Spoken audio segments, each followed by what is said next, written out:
प्रेम से बोलो जय माता दी। नवरात्रि व्रत की पावन कथा। जो भक्तजन इस संपूर्ण पावन कथा को सुनते हैं या पाठ करते हैं तो उन पर मां भगवती की कृपा सदैव बनी रहती है। इसलिए आप भी मां भगवती को ध्यान में रखते हुए इस संपूर्ण कथा को बहुत ही ध्यान से सुने। नवरात्रि व्रत कथा के अनुसार एक समय बृहस्पति जी ने ब्रह्मा जी के समक्ष चैत्र व आश्विन मास के शुक्ल पक्ष में पड़ने वाले नवरात्र का महत्व जानने की इच्छा जताई। उन्होंने कहा, इस व्रत का क्या फल है, इसे किस प्रकार किया जाता है, सबसे पहले इस व्रत को किसने किया, ये सब विस्तार से कहिए। बृहस्पति जी के प्रश्नों का जवाब देते हुए ब्रह्मा जी ने कहा, हे बृहस्पति, प्राणियों के हित की इच्छा से तुमने बहुत अच्छा प्रश्न किया है। जो इंसान मनोरथ पूर्ण करने वाली मां दुर्गा, महादेव, सूर्य और नारायण का ध्यान करते हैं वे धन्य हैं। ये नवरात्र व्रत संपूर्ण कामनाओं को पूर्ण करने वाला है। इस व्रत को करने से पुत्र सुख, धन, विद्या और सुख मिलता है। इस व्रत को करने से रोग दूर हो जाता है, घर में समृद्धि की वृद्धि होती है, बंध्या को पुत्र प्राप्त होता है, समस्त पापों से छुटकारा मिल जाता है। जो मनुष्य इस नवरात्र व्रत को नहीं करता वह अनेक दुखों को भोगता है। यदि व्रत करने वाला मनुष्य सारे दिन का उपवास न कर सके तो एक समय भोजन करे और 10 दिन बांधवों सहित नवरात्र व्रत की कथा का श्रवण करे। हे बृहस्पति, जिसने पहले इस महाव्रत को किया है वह कथा मैं तुम्हें सुनाता हूँ। ब्रह्मा जी बोले, प्राचीन काल में मनोहर नगर में पीठक नाम का एक अनाथ ब्राह्मण रहता था। वह मां दुर्गा का भक्त था। उससे संपूर्ण सद्गुणों से युक्त सुमति नाम की एक अत्यंत सुंदर कन्या उत्पन्न हुई। वह कन्या अपने पिता के घर में अपनी सहेलियों के साथ क्रीड़ा करती हुई इस प्रकार बढ़ने लगी जैसे शुक्ल पक्ष में चंद्रमा की कला बढ़ती है। उसका पिता प्रतिदिन जब मां दुर्गा की पूजा करके होम किया करता वह उस समय नियम से वहां उपस्थित रहती। एक दिन सुमति भगवती के पूजन में उपस्थित नहीं हुई। उसके पिता को पुत्री की ऐसी असावधानी देखकर क्रोध आया और वह पुत्री से कहने लगा, अरे दुष्ट पुत्री, आज तूने मां भगवती का पूजन नहीं किया, इस कारण मैं किसी कुष्ठ रोगी या दरिद्र मनुष्य के साथ तेरा विवाह करूंगा। पिता की बात सुनकर सुमति को बड़ा दुख हुआ और पिता से कहने लगी, हे पिता, मैं आपकी कन्या हूँ तथा सब तरह आपके अधीन हूँ। जैसी आपकी इच्छा हो वैसा ही करो। चाहे राजा से, चाहे कुष्ठी से, चाहे दरिद्र से, जिसके साथ चाहो मेरा विवाह करना कर दो, पर होगा वही जो मेरे भाग्य में लिखा है। क्योंकि कर्म करना मनुष्य के अधीन है पर फल देना ईश्वर के अधीन है। कन्या के निर्भयता से कहे हुए वचन सुन उस ब्राह्मण ने क्रोधित होकर अपनी कन्या का विवाह एक कुष्ठी के साथ कर दिया और अत्यंत क्रोधित हो पुत्री से कहने लगा, हे पुत्री, अपने कर्म का फल भोगो, देखे भाग्य के भरोसे रहकर क्या करती हो। पिता के ऐसे कटु वचनों को सुन सुमति मन में विचार करने लगी, अहो, मेरा बड़ा दुर्भाग्य है जिससे मुझे ऐसा पति मिला। इस तरह अपने दुख का विचार करती हुई वह कन्या अपने पति के साथ वन में चली गई और डरावने कुशायुक्त उस निर्जन वन में उन्होंने वह रात बड़े कष्ट से व्यतीत की। उस गरीब बालिका की ऐसी दशा देख देवी भगवती ने पूर्व पुण्य के प्रभाव से प्रकट हो सुमति से कहा, हे दीन ब्राह्मणी, मैं तुझसे प्रसन्न हूँ, तुम जो चाहो सो वरदान मांग सकती हो।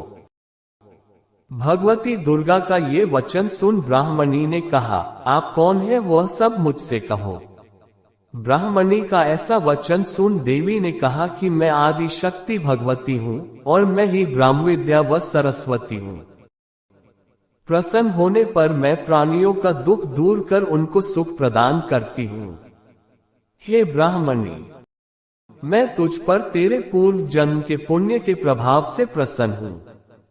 तुम्हारे पूर्व जन्म का वृतांत सुनाती हूँ, सुनो। तू पूर्व जन्म में निषाद की स्त्री थी और अति पतिव्रता थी। एक दिन तेरे पति निषाद ने चोरी की। चोरी करने के कारण तुम दोनों को सिपाहियों ने पकड़ लिया और जेल खाने में कैद कर दिया। उन लोगों ने तुझको और तेरे पति को भोजन भी नहीं दिया। इस प्रकार नवरात्र के दिनों में तुमने न तो कुछ खाया और न जल ही पिया। इस प्रकार 9 दिन तक नवरात्र का व्रत हो गया। हे ब्राह्मणी, उन दिनों में जो व्रत हुआ उस व्रत के प्रभाव से प्रसन्न होकर मैं तुझे मनोवांछित वर देती हूँ। तुम्हारी जो इच्छा हो सो मांगो। इस प्रकार दुर्गा के वचन सुन ब्राह्मणी बोली, अगर आप मुझ पर प्रसन्न हैं तो हे दुर्गे, मैं आपको प्रणाम करती हूँ। कृपा करके मेरे पति का कोढ़ दूर करो। देवी ने कहा, उन दिनों तुमने जो व्रत किया था उस व्रत का एक दिन का पुण्य पति का कोढ़ दूर करने के लिए अर्पित करो। उस पुण्य के प्रभाव से तेरा पति ठीक हो जाएगा। इस प्रकार देवी के वचन सुन वह ब्राह्मणी प्रसन्न हुई और पति को निरोग करने की इच्छा से जब उसने तथास्तु ठीक है ऐसा वचन कहा, तब उसके पति का शरीर भगवती दुर्गा की कृपा से कुष्ठ रोग से रहित हो गया। वह ब्राह्मणी पति को देख देवी की स्तुति करने लगी, हे दुर्गे, आप दुर्गति को दूर करने वाली, तीनों लोकों का संताप हरने वाली, समस्त दुखों को दूर करने वाली, रोगी मनुष्य को निरोग करने वाली, प्रसन्न हो मनोवांछित वर देने वाली और दुष्टों का नाश करने वाली, जगत की माता हो। हे अम्बे, मुझ निरपराध अबला को मेरे पिता ने कुष्ठी मनुष्य के साथ विवाह कर घर से निकाल दिया। पिता से तिरस्कृत निर्जन वन में विचर रही हूँ। आपने मेरा इस विपदा से उद्धार किया है। हे देवी, आपको प्रणाम करती हूँ, मेरी रक्षा करो। उस ब्राह्मणी की ऐसी स्तुति सुन देवी बहुत प्रसन्न हुई और ब्राह्मणी से कहा, हे ब्राह्मणी, तुझे उदाले नामक अति बुद्धिमान, धनवान, कीर्तिवान पुत्र शीघ्र उत्पन्न होगा। ऐसा वर देकर देवी ने ब्राह्मणी से फिर कहा कि और जो कुछ तेरी इच्छा है वह मांग ले। सुमति ने कहा कि हे भगवती दुर्गे, अगर आप मुझ पर प्रसन्न हैं तो कृपा करके मुझे नवरात्र व्रत की विधि का विस्तार से वर्णन करें। ब्राह्मणी के वचन सुन मां दुर्गा ने कहा, हे ब्राह्मणी, मैं तुम्हें संपूर्ण पापों को दूर करने वाले नवरात्र व्रत की विधि बतलाती हूँ। चैत्र मास के शुक्ल पक्ष की प्रतिपदा से लेकर 9 दिन तक व्रत करें। यदि दिन भर का व्रत न कर सकें तो एक समय भोजन करें। शुभ मुहूर्त में घट स्थापन करें और वाटिका बनाकर उसको प्रतिदिन जल से सींचें। महाकाली, महालक्ष्मी और महासरस्वती की मूर्तियां स्थापित कर उनकी विधि सहित पूजा करें। बिजौरा के फल से अर्घ्य देने से रूप की प्राप्ति होती है। जायफल से अर्घ्य देने पर कीर्ति, दाख से कार्य की सिद्धि होती है।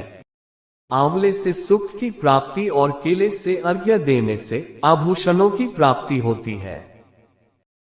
इस प्रकार पुष्पों व फलों से अर्घ्य देकर व्रत समाप्त होने पर 9वें दिन विधि विधान हवन करें। खांड, घी, गेहूं, शहद, जौ, तिल, बिल्व, नारियल, दाख और कदम जैसी विभिन्न सामग्रियों से हवन करें। आंवले से कीर्ति की और केले से पुत्र की, कमल से राज सम्मान की और दाखों से संपदा की प्राप्ति होती है। खांड, घी, नारियल, शहद, जौ और तिल तथा फलों से होम करने से मनोवांछित वस्तु की प्राप्ति होती है। व्रत करने वाला मनुष्य इस विधि विधान से होम करके आचार्य को अत्यंत नम्रता के साथ प्रणाम करे और यज्ञ की सिद्धि के लिए उसे दक्षिणा दे। इस प्रकार बताई हुई विधि के अनुसार जो व्यक्ति व्रत करता है उसके सब मनोरथ सिद्ध होते हैं, इसमें तनिक भी संदेह नहीं है। इन 9 दिनों में जो कुछ दान आदि दिया जाता है उसका करोड़ों गुना फल मिलता है। इस नवरात्र व्रत करने से अश्वमेध यज्ञ का फल मिलता है। हे ब्राह्मणी, इस संपूर्ण कामनाओं को पूर्ण करने वाले उत्तम व्रत को तीर्थ, मंदिर अथवा घर में विधि के अनुसार करें। ब्रह्मा जी बोले बृहस्पति जी से, इस प्रकार ब्राह्मणी को नवरात्रि व्रत विधि बताकर देवी अनंता ध्यान हो गई। अतः जो मनुष्य या स्त्री इस व्रत को भक्ति पूर्वक करता है, वह इस लोक में सुख प्राप्त कर अंत में मोक्ष की प्राप्ति करता है। ब्रह्मा जी बृहस्पति जी से कहते हैं कि यह इस दुर्लभ व्रत का महात्म्य है जो मैंने तुम्हें बताया है। ऐसा सुन बृहस्पति जी आनंद से प्रफुल्लित हो गए और कहने लगे कि हे ब्राह्मण, आपने मुझ पर अति कृपा की जो मुझे इस व्रत का महत्व सुनाया। ब्रह्मा जी बोले कि हे बृहस्पति, ये देवी भगवती संपूर्ण लोकों का पालन करने वाली है। इस महादेवी के प्रभाव को कौन जान सकता है। तो भक्तजनों, आप भी अपने कष्टों को दूर करने के लिए और मां भगवती की कृपा प्राप्त करने के लिए नवरात्र के पावन अवसर पर मां भगवती का व्रत करें। मां भगवती आपकी मनोकामनाएं अवश्य पूर्ण करेगी। अगर आपको हमारी वीडियो अच्छी लगी हो तो वीडियो को लाइक करें, अपने मित्रों में शेयर करें और अपने जीवन को हीरे जैसा बनाने के लिए चैनल को सब्सक्राइब करें। अगर फेसबुक पर देख रहे हैं तो फॉलो जरूर करें। प्रेम से बोलो जय माता दी।